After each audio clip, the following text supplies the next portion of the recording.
आप देख रहे हैं इंडिया टाउन न्यूज, भारत की बात। नमस्कार, आप देख रहे हैं इंडिया टाउन न्यूज और मैं हूं आपके साथ कमर गौर। स्वागत है आपका हमारे खास बुलेटिन दुर्ग भिलाई की खबरों में। तो चलिए बुलेटिन की शुरुआत करने से पहले एक नजर डालते हैं आज की सुर्खियों पर। गिरफ्तारी के विरोध में सड़कों पर उतरे कार्यकर्ता, बस स्टैंड पर नारेबाजी और पुतला दहन। भारी पुलिस बल की मौजूदगी में हालात काबू। अहिरवारा में प्रदर्शन। भिलाई नगर विधायक की बड़ी मुश्किलें, सुप्रीम कोर्ट ने एसएलपी की खारिज। अब बिलासपुर हाई कोर्ट में होगी सुनवाई। बीआईटी दुर्ग में ई ऑफिस प्रशिक्षण, 2 पालियों में अधिकारियों कर्मचारियों को दिया गया प्रशिक्षण। डिजिटल और पारदर्शी कार्यप्रणाली पर जोर। समय सीमा प्रकरणों की कलेक्टर ने की समीक्षा। पंचायतों में राजस्व पंजीयन पर सख्त निर्देश। ई ऑफिस और बैंक खातों पर जताई नाराजगी। रेलवे नौकरी का झांसा देकर 7 लाख की ठगी। भिलाई में बाप बेटी की ठगी का खुलासा। रीवा से गिरफ्तार छावनी पुलिस की कार्यवाही।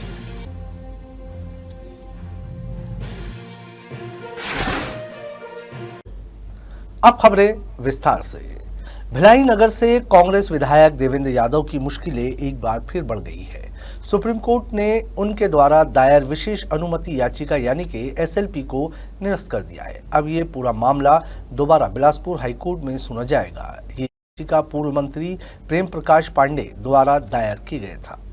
आपको बता दें कि मामले में आरोप लगाया गया है कि विधायक देवेंद्र यादव ने निर्वाचन आयोग को दिए गए शपथ पत्र में अपनी संपत्ति और पूर्व में दर्ज प्रकरणों की पूरी जानकारी नहीं दी। याचिका में यह भी कहा गया है कि वायरल हुए कथित अश्लील एमएमएस की फॉरेंसिक रिपोर्ट को लेकर मतदाताओं को गुमराह किया गया, जिससे चुनाव प्रक्रिया प्रभावित हुई। याचिकाकर्ता प्रेम प्रकाश पांडे का कहना है कि चुनाव के दौरान गलत जानकारी देना और तथ्यों को छुपाना गंभीर कानूनी अपराध है और इससे चुनाव की वैधता पर प्रश्न चिन्ह लगता है। बिलासपुर हाईकोर्ट में चल रही सुनवाई के खिलाफ देवेंद्र यादव ने सुप्रीम कोर्ट में एसएलपी दायर की थी, जिससे उन्हें अस्थायी राहत मिली थी। लेकिन अब सुप्रीम कोर्ट से राहत नहीं मिलने के बाद मामला फिर से बिलासपुर हाईकोर्ट में सुना जाएगा। इस फैसले के बाद प्रदेश की राजनीति में हलचल तेज हो गई है। चुनाव याचिका लगाई थी हाईकोर्ट में। हाईकोर्ट ने चुनाव याचिका को हमारा स्वीकार किया था। उसके खिलाफ जो वर्तमान विधायक देवेंद्र यादव जी है वो सुप्रीम कोर्ट में एसएलपी लगाए थे। पिछले 1 साल से कार्रवाई सुप्रीम कोर्ट ने स्टे किया था। कल उसकी सुनवाई हुई और उनके द्वारा लगाए गए एसएलपी को रद्द कर दिया गया। अब फिर से हाईकोर्ट में इसकी सुनवाई चालू होगी। शासकीय कार्य को डिजिटल और पारदर्शी बनाने की दिशा में बीआईडी दुर्ग में ई ऑफिस क्रियान्वयन को लेकर 2 पालियों में प्रशिक्षण कार्यक्रम आयोजित किया गया। सामान्य प्रशासन विभाग से आए मास्टर ट्रेनरों ने अधिकारियों और कर्मचारियों को ऑनलाइन प्रणालियों की विस्तृत जानकारी दी। प्रशिक्षण में बड़ी संख्या में विभागीय अधिकारी और कर्मचारी शामिल हुए। बता दें कि बीआईटी दुर्ग में आयोजित इस प्रशिक्षण की प्रथम प्रणाली सुबह 10 बजे से दोपहर 1 बजे तक आयोजित हुई, जिसमें विभिन्न विभागों के कर्मचारियों ने भाग लिया। वहीं दूसरी पाली दोपहर 2 बजे से शाम 5 बजे तक चली, जिसमें कार्यालय प्रमुखों को प्रशिक्षित किया गया। मास्टर ट्रेनरों ने ई ऑफिस, स्पायरो और EHRMS की कार्यप्रणाली समझाते हुए ऑनलाइन फाइल प्रबंधन, संपत्ति प्रबंधन, अवकाश प्रबंधन और अन्य कार्यालयीन प्रक्रिया को डिजिटल माध्यम से संचालित करने की जानकारी दी। डेमो के माध्यम से नोटशीट तैयार करना, फाइल से चलाना और ऑनलाइन अनुमोदन की प्रक्रिया का अभ्यास भी कराया गया। प्रशिक्षण का उद्देश्य अधिकारियों और कर्मचारियों को पूर्णतः ऑनलाइन कार्य प्रणाली के लिए सक्षम बनाना है, ताकि पारदर्शिता बढ़े, समय की बचत हो और कार्यालयीन कार्य अधिक सुव्यवस्थित ढंग से संचालित हो सके। कार्यक्रम में विभिन्न विभागों के वरिष्ठ अधिकारी उपस्थित रहे। दुर्ग कलेक्टर अभिजीत सिंह ने आज कलेक्ट्रेट सभा कक्ष में आयोजित बैठक में विभागवार समय सीमा प्रकरणों की गहन समीक्षा की। उन्होंने राजस्व प्रकरणों के पंजीयन, ई ऑफिस के क्रियान्वयन, बैंक खातों की स्थिति, कोतवाली भूमि प्रकरण, भूमि आवंटन हेतु एनओसी सहित विभिन्न विषयों पर अधिकारियों को आवश्यक दिशा निर्देश दिए। आपको बता दें कि दुर्ग में आयोजित समीक्षा बैठक में कलेक्टर अभिजीत सिंह ने कहा कि शासन की मंशा के अनुरूप पंचायतों को राजस्व प्रकरण हस्तांतरित किए गए हैं, इसलिए ग्राम पंचायतों में अविवादित नामांतरण और बंटवारा प्रकरणों के पंजीयन में तेजी लाई जाए। उन्होंने सभी जनपद सीईओ को निर्देश दिए कि 1 सप्ताह के भीतर पंजीयन सुनिश्चित करें, अन्यथा संबंधित पंचायत सचिव को कारण बताओ नोटिस जारी किया जाएगा। कलेक्टर ने कार्यालय में ई ऑफिस के माध्यम से फाइल प्रस्तुति में लापरवाही पर असंतोष जताते हुए इसे गंभीरता से लागू करने के निर्देश दिए। उन्होंने स्पष्ट किया कि शासकीय कार्यालय की बैंक खाते वित्त विभाग की इन पैनल सूची में शामिल बैंकों में ही संचालित हो सके।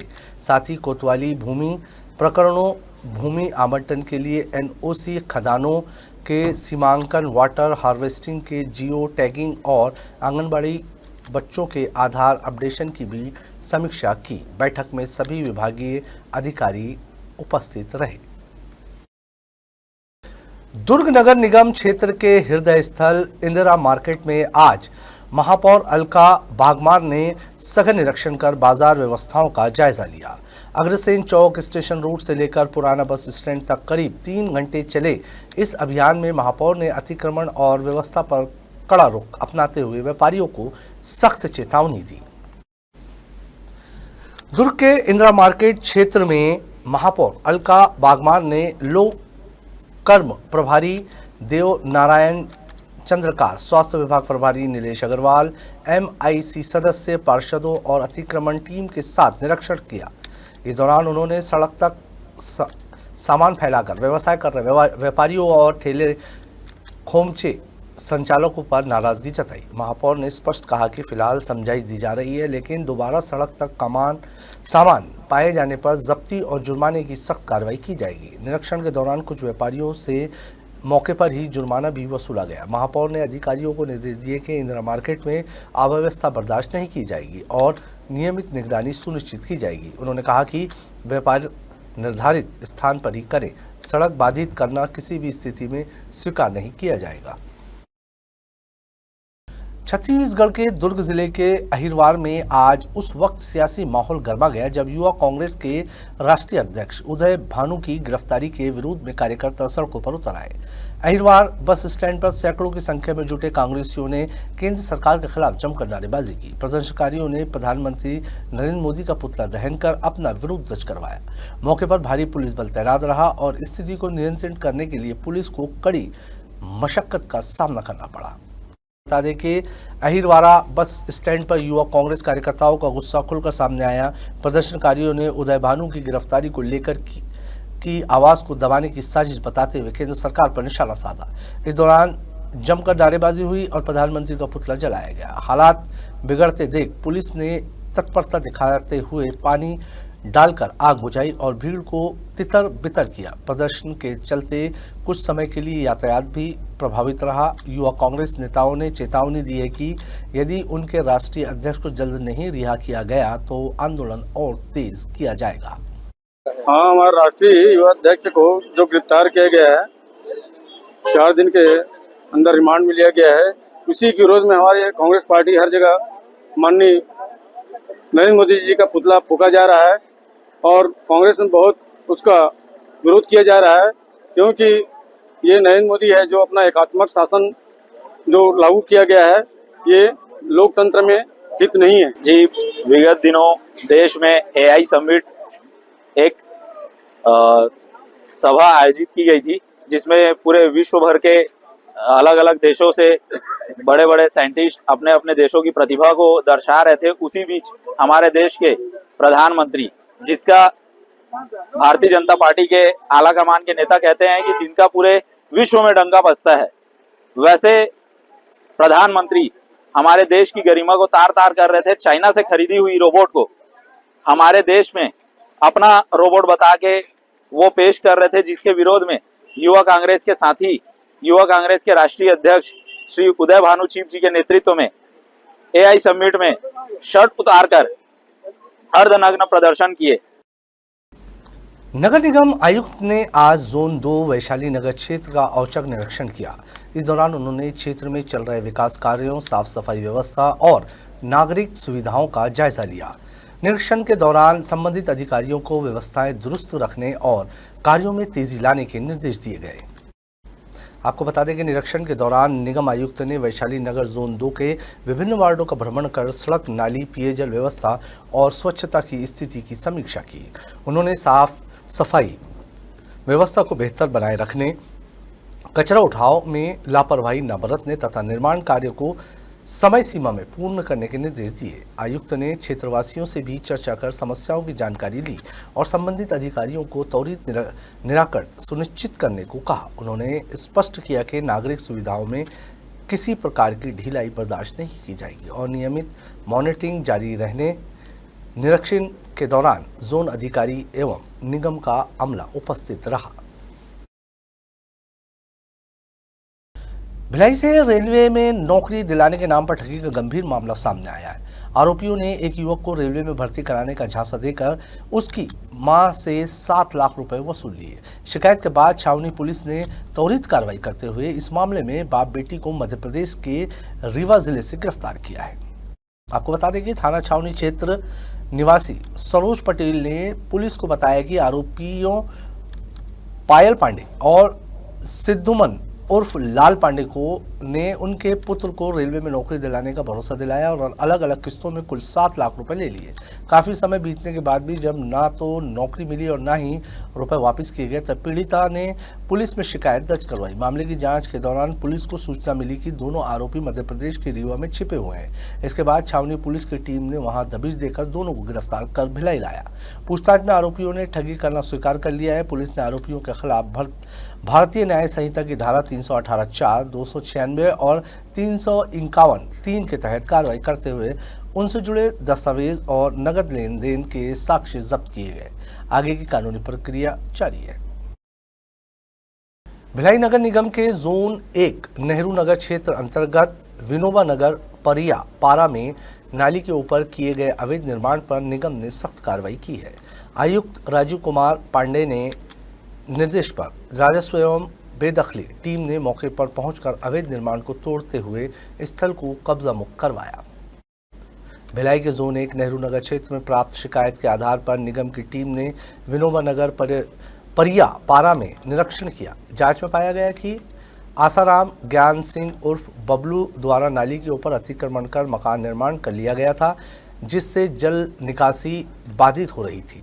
आयुक्त राजीव कुमार पांडे एवं जोन आयुक्त अजय सिंह राजपूत के निर्देश पर राजस्व एवं बेदखली टीम ने कार्रवाई करते हुए अवैध निर्माण को हटाया और स्थल को कब्जा मुक्त कराया। इस दौरान निगम के अधिकारी और कर्मचारी मौजूद रहे। निगम प्रशासन ने स्पष्ट किया है कि नाली, सड़क और सार्वजनिक स्थानों पर किसी भी प्रकार का अतिक्रमण बर्दाश्त नहीं किया जाएगा और आगे भी अभियान जारी रहेगा।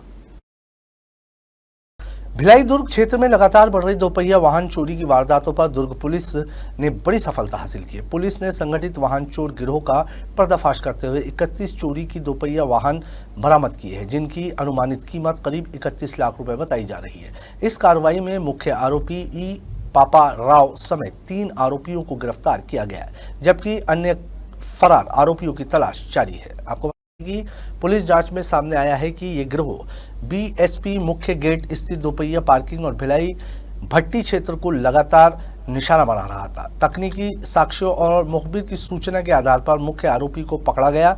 पूछताछ में आरोपी ने स्वीकार किया कि चोरी किए गए वाहनों को कुकरी जिला जशपुर ले जाकर अपने सहयोग के माध्यम से बेचता था।